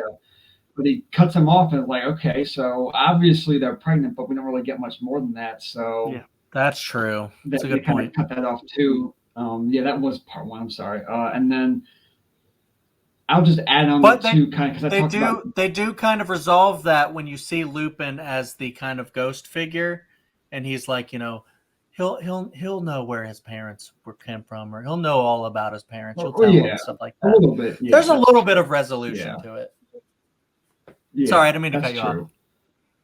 That's okay, but I know I talked about the kind of funnier bits, but you do get the hilarious, awkward hug between Voldemort and Malfoy. That kind of made me laugh a good bit. And then this scene wasn't inherently funny, but Chad sure got the giggle fits at this part in the movie when they're in King's Cross Station and Voldemort's in like fetus form on that little bench. I don't know what it was, but Chad wouldn't stop laughing through that, man. Yeah. We saw James, Chad, and I saw this. Yeah. And Chad started laughing. So I started laughing, and that caused James to start laughing. I don't know. I just thought and the whole theater just started laughing because we were all. It was like a small group. We saw it. James got us in early with a group of. I might have ruined the experience, but like I thought it was really funny. I was an idiot like back then, but now I watch it differently now, and I see like the beauty of Harry having to. Having this inner, like, I'm going to die. Like, what is that like? In the book, they do it really well. And stuff. I don't know why I thought it was so damn funny in the movie. I was like, what the hell is that? But like, you have that like brilliant thing when they go into the white space in Harry's mind or whatever, and have that brilliant little exchange between him and Dumbledore. And I love that part too. Kerri, do you have James, were you finished? Sorry. Yeah, that's good. Yeah. Oh, all right, Kerri. Kerri hates this movie. Psych. I don't hate it. I put this as number 4. I really love it for a lot of the reasons everyone said. I think this just does a phenomenal job of closing out the series. And, one of the worst things I think with a series like this is you could leave the theater of the final movie feeling disappointed. And definitely did not. I definitely felt the closure. Especially with the ending of the Voldemort story and then the last epilogue scene, as like kind of corny as that is, I love that type of stuff. I need to see where the characters end up. So I really love that. I'll say I rank this a little lower than the rest because there are just some aspects of the book that as things from the book that I thought were better done in the book, and I don't even think necessarily could have been done in a movie, but it just like personally I guess could never really live up to it for me. And that's like you know, in the book, you get to really read through Harry's thoughts and experiences as he goes to sacrifice himself to Voldemort.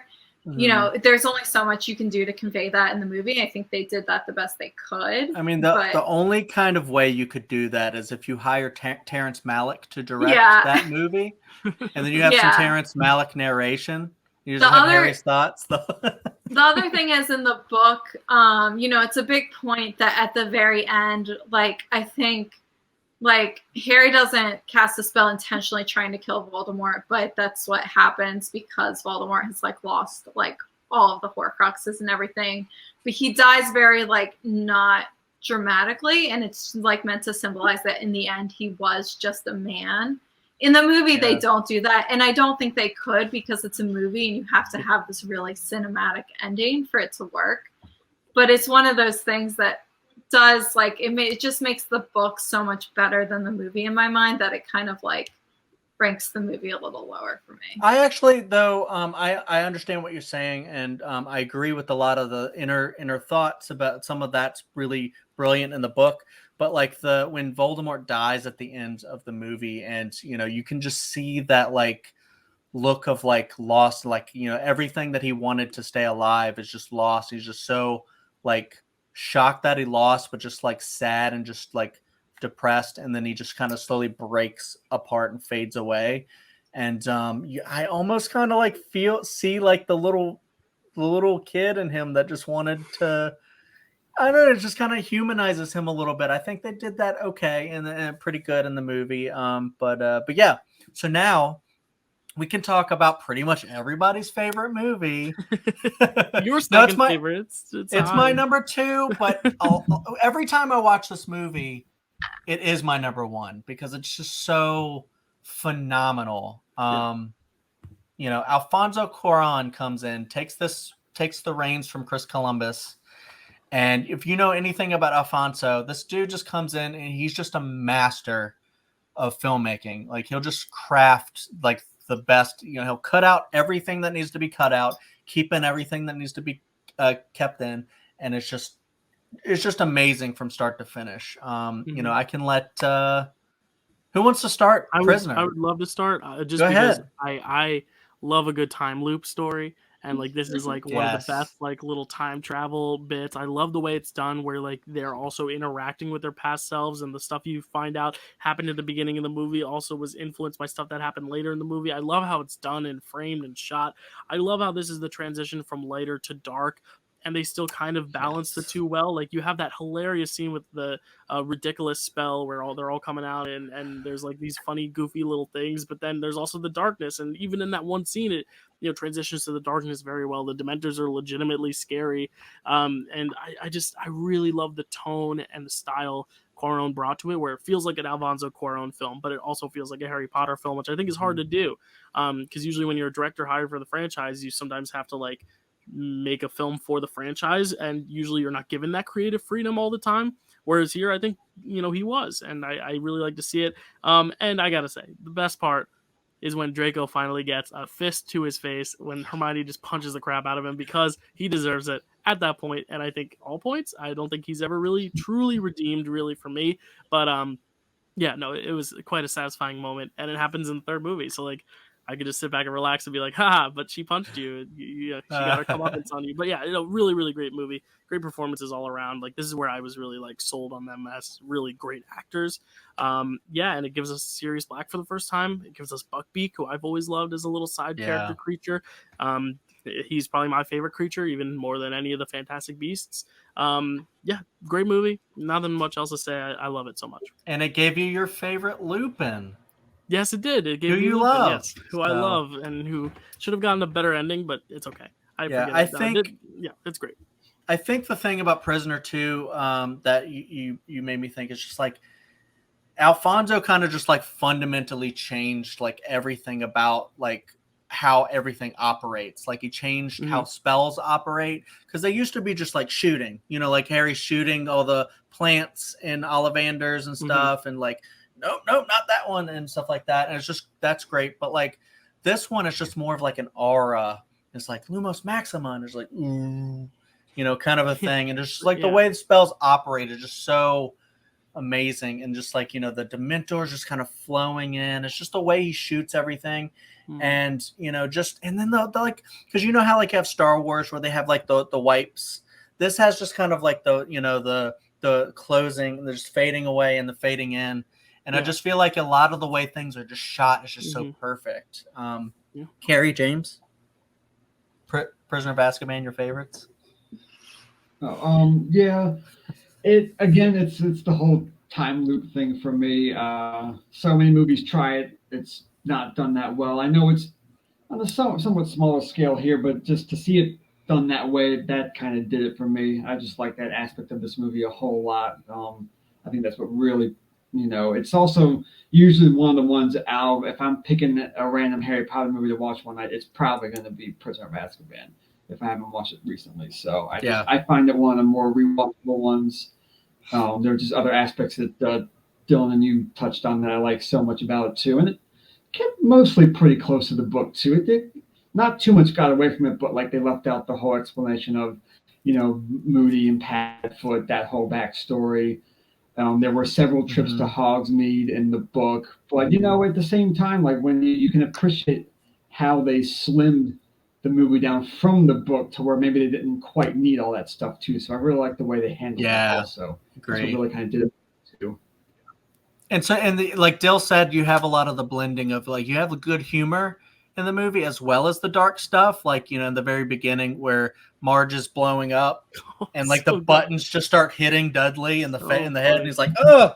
And then you have when he gets to the leaky cauldron or whatever, and the maid goes to clean the room, and she's like, housekeeping, and then she's like, I'll come back later. Just stuff like that is just the charm of it is amazing. Kerri, Prisoner of Azkaban? Yeah, this is my favorite one, my favorite book and my favorite movie. And I think like the book just blew my mind when I read it because of the twist ending. Like I didn't see any parts of it coming, and just like it just continually blew my mind. And I think the movie, kind of did the same thing.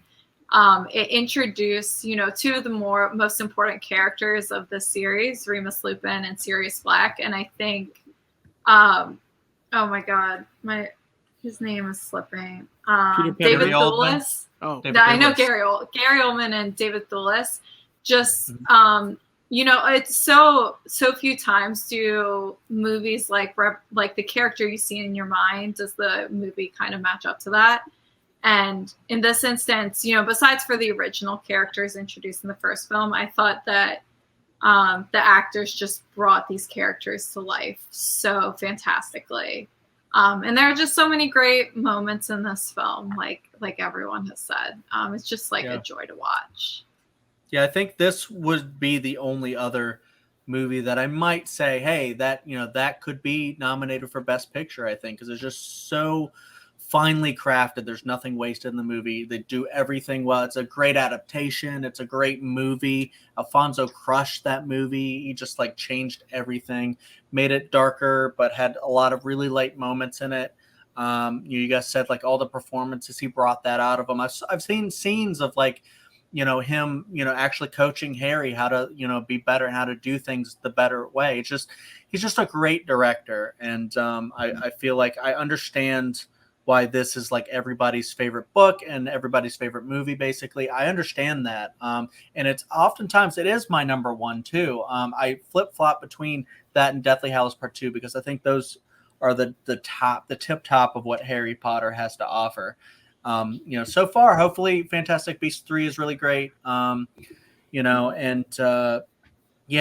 whole franchise is just so fun to watch. It's just so quotable. Are we all excited for Fantastic Beasts 3? Anybody not really care? I'm not as excited because the last one wasn't great. Like, I feel like if I get my expectations too high, I'm bound to be disappointed if it's not good. So I'm gonna hope it's not good, so that way when it's great, I'm more impressed. Nice. If that makes sense.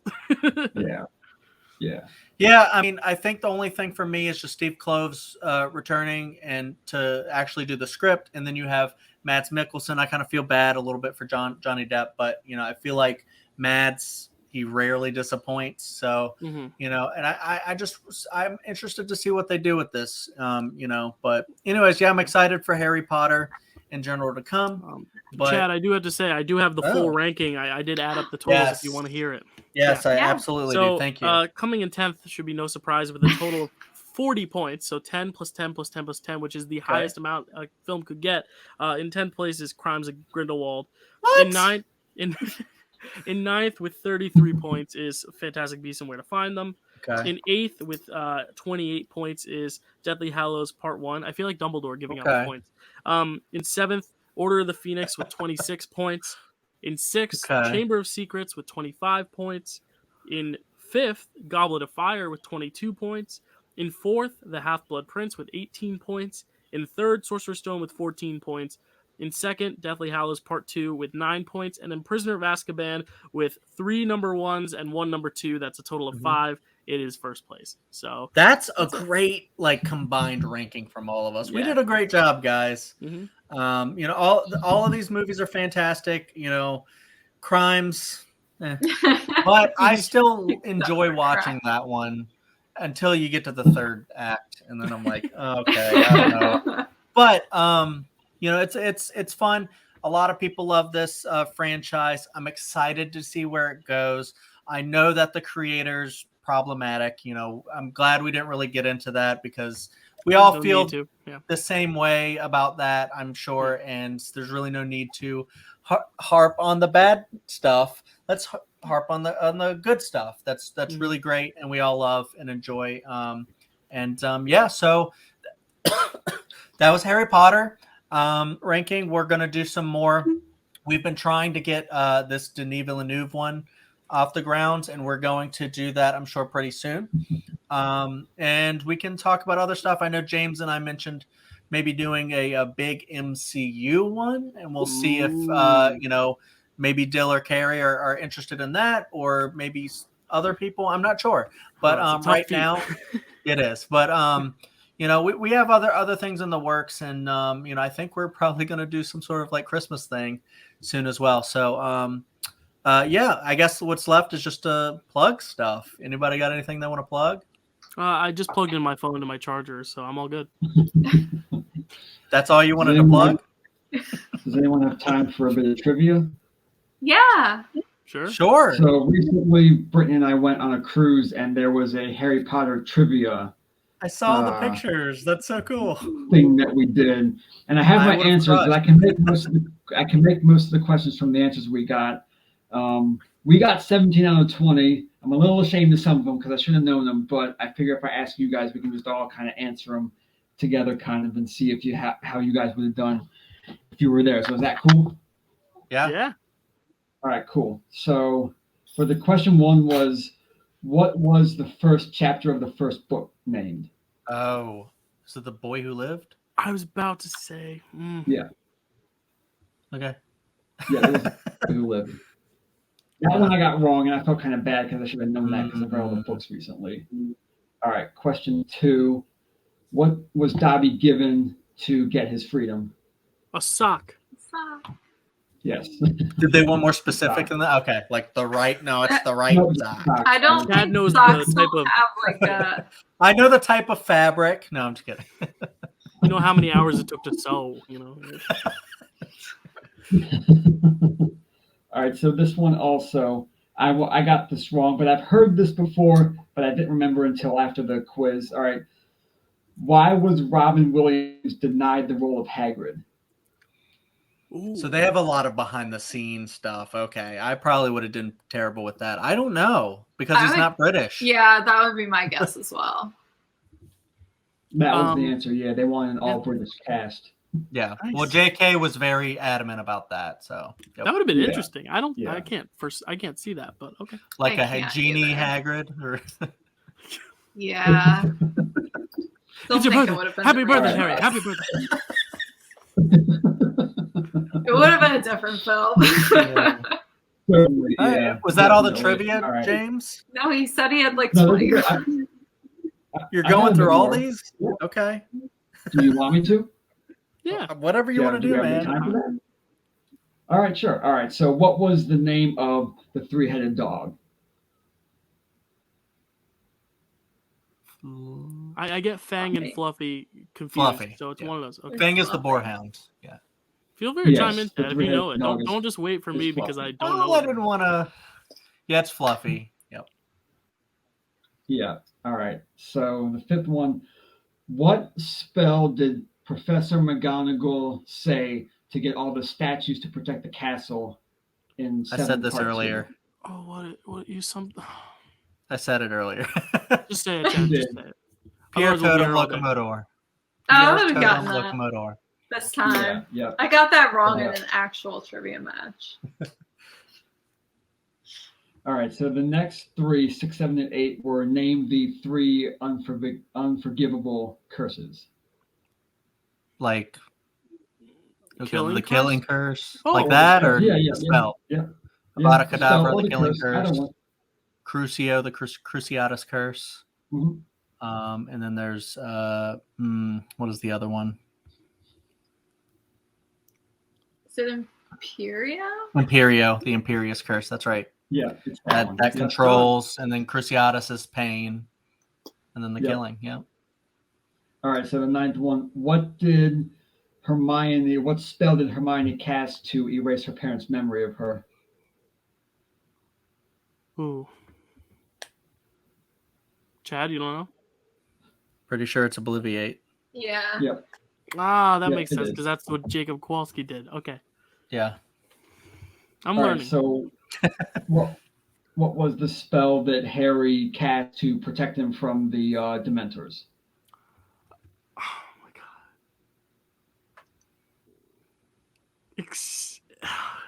Expecto. Oh. You don't know? Expecto Patronum. There it is. Ocus Patronus. Okay, yeah. Okay. All right, love what that were part. the animals called that Harry and Oh, the Luke see? Thestrals. Thestrals. Yeah. Yep. You That's had to correct. have been close to death or seen death before. Yes, correct. All right, what was the one job posting that was always being replaced throughout the years at Hogwarts? Defense against the dark arts? Is that right? Am I right? Yes, correct. Yep. Yeah. Wow, cool. Yep. Okay. All right. Yep. All right, and what was the animal that Professor Trelawney saw in Harry's cup?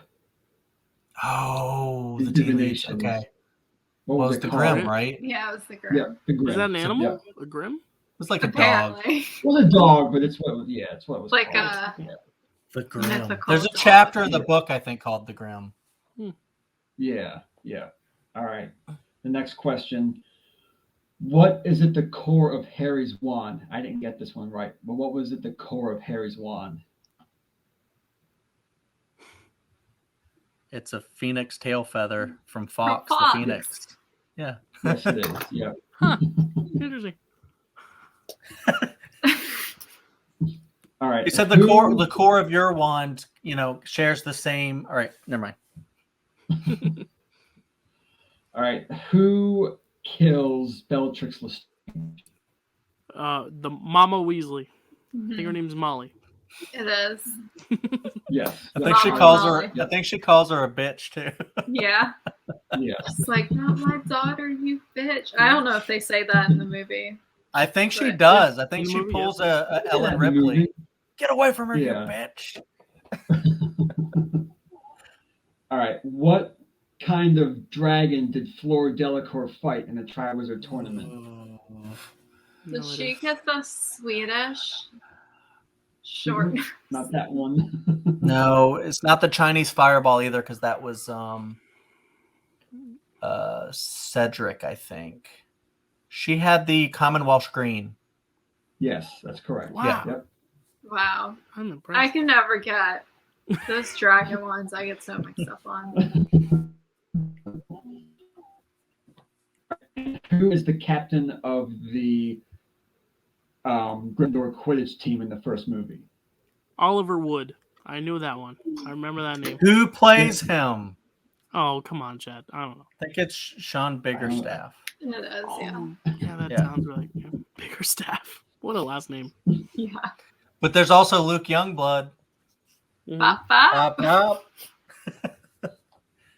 And James? then the last one I'll read off. What do you say to close out the Marauders map? Or to make all the stuff go away on it? All right, I'll I say worded the. that. Carrie, do you know this? Yeah. I'll say the first word. You say the second. Okay. Mischief. Managed. Nice. Yeah. That's like a cool signing off there. You should make that your voicemail. Like at the end. Mischief managed. Boom. Mismanaged. Wait, what was he up to? So- all right. Well, And yes. thanks for that. Thanks, James. Oh, there's more. Yeah, no, just real quick. Our team name, Brittany wanted me to say this. She wanted our team name to be Scamander in Charge. So our team name Nice. for Oh, Harry Potter that's is awesome. Scamander in Okay. Charge. So, yeah. Yeah, I thought I'd That's read that what's up to you up. guys real quick because you guys know the series so well. So yeah. That sounds so fun. I wish I was there. That would have been so fun. I would have done really well, I think. Oh yeah, for sure. So yeah. Yeah. So what? Anybody have anything to plug? As I was saying, other than Chargers. I have something actual to plug. The Yeah. Dill Pickle Movie Network is my channel where I do reviews and rankings. Chad and I have a show on there where we go through every Best Picture nominee ever. We're doing, what year are we doing? We're recording it tomorrow night. I forgot the year. 1947 for There December. we go. I couldn't remember the year. I knew it was the 40s, but yeah, we're talking about some Christmas movies on there, so that'll be a lot of fun. Otherwise, yeah, I'm just chilling on the internet. Come follow me. I don't know. Hell yeah. Yep, I'm always over doing some trivia, some debate, and some fan leagues of the movie trivia schmodown, and Dylan and I do some stuff there together as well, and have a great time. Kerri sometimes over there. James, you got anything going on? Not really, man. You can find Just me this. at the paintball fields most weekends. Hell That's yeah, where I am. catch that dude at the paintball fields. Hell yeah. And Kerri, probably Instagram with your cats. Oh, sure. If you want to see pictures of our cats, my Instagram is, I think it's Kerri Elizabeth 17. I'm not even sure. That's a horrible plug. We're actually most, I think, except for maybe James, we're all on Letterboxd too. So if you want to see our reviews, just search our I name. don't post reviews, but you can see No. what I've watched and what I feel, what stars-wise, what I feel about it. Nice. Well, this sounds like a great ending. Thanks everybody for watching. We had a great time talking about Harry Potter, and we'll catch you next time. Peace.